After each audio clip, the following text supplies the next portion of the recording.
कधी-कधी एखादा क्षुल्लक प्रसंग घडतो आणि मनाला एक अस्वस्थ टोचणी लागून राहते.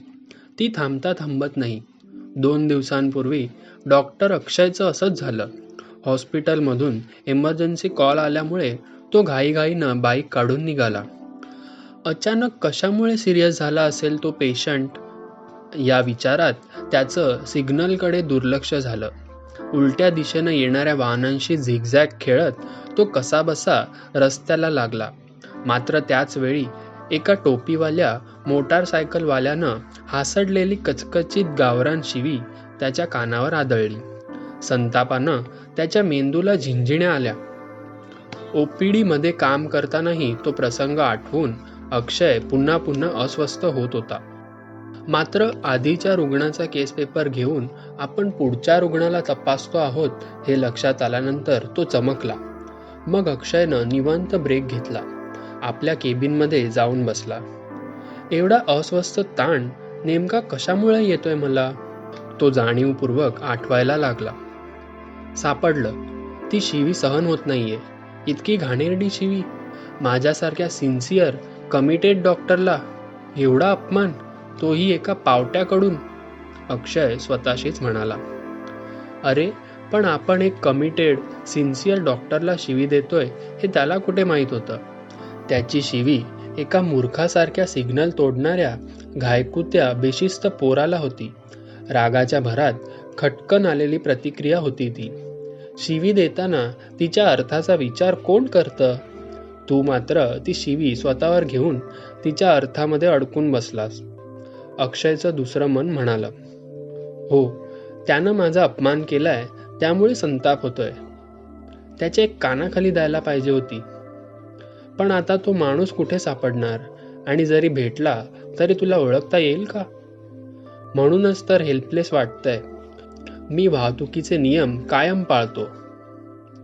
पहिलं मन ऐकायला तयारच नव्हतं. मान्य आहे, पण सिग्नल तोडला गेला हे तर खरं आहे ना. हेच जर त्या मोटारसायकलवाल्याकडून घडलं असतं तर तूही त्याला अशीच शिवी हासडली असतीस की. आताही मनातल्या मनात त्याला पावटा म्हणतोच आहेस. कदाचित तोही एखादा जानामाना प्रयोगशील श्रीमंत शेतकरी असू शकतो. तूही कधीतरी चुकू शकतोस. उलट नशीब चांगलं, अपघात झाला नाही. मुख्य म्हणजे आता त्या विचारात इथे रुग्ण तपासताना चुका झाल्या तर कोणाच्या कानाखाली लगावशील. दुसऱ्या मनानं त्याला फैलावर घेतलं आणि अक्षय भानावर आला. हे मात्र खरं, क्षुल्लक प्रसंगाला इगो मानून फारच मोठं करतोय मी, आणि मनाच्या बडबडीमुळे पुन्हा तेच होतंय. समोर जे चाललंय त्याकडे दुर्लक्ष. अक्षयची तगमग एकदाची थांबली. स्वतःची चूक मान्य केल्यावर त्याचं मन एकदम हलकं झालं. असे अनेक लहान मोठे प्रसंग, घटना आपल्या सर्वांच्या आयुष्यात घडत असतात. मी प्रत्येक गोष्ट नीट मनापासून करतो किंवा करते तेव्हा त्याची ना नोंद ना कौतुक. मात्र कधीतरी एवढीशी चूक झाली की तिचं भांडवल करून मला टोमणे मारले जातात. अशी छोटी खंत त्यामागे वेळोवेळी असते.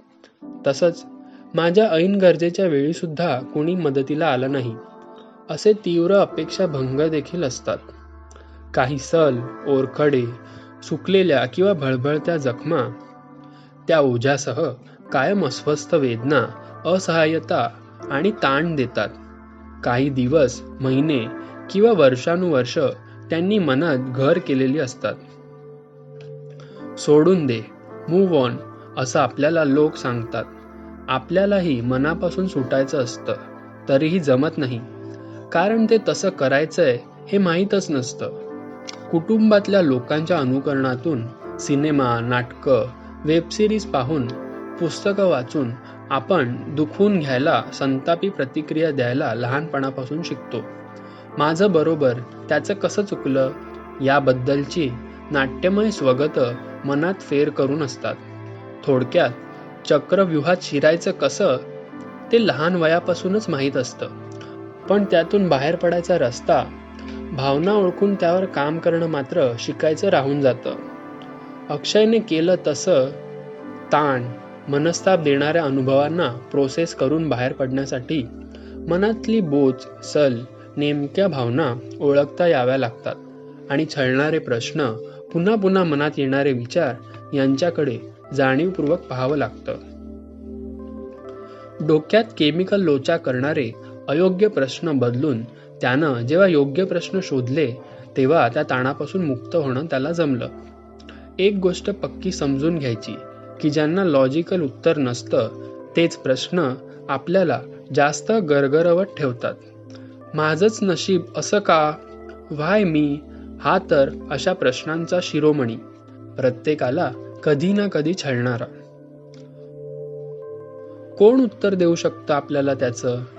तेव्हा असले प्रश्नच बाजूला सरकवून उत्तर असलेल्या प्रश्नांना शोधावं लागतं. ते प्रश्न सापडले की उत्तर तरी मिळतं किंवा उत्तराकडे नेणारे नवे प्रश्न मिळतात. चक्रव्यूह तोडण्याचा रस्ता सापडतो. अडकलेपणाची घुसमट संपते. तर आता आपण सुद्धा जागच्या जागीच गरगरण्यात जाणारा वेळ वाचवून सहज आनंदाकडे जाणारा मार्ग शोधायचा प्रयत्न करूया.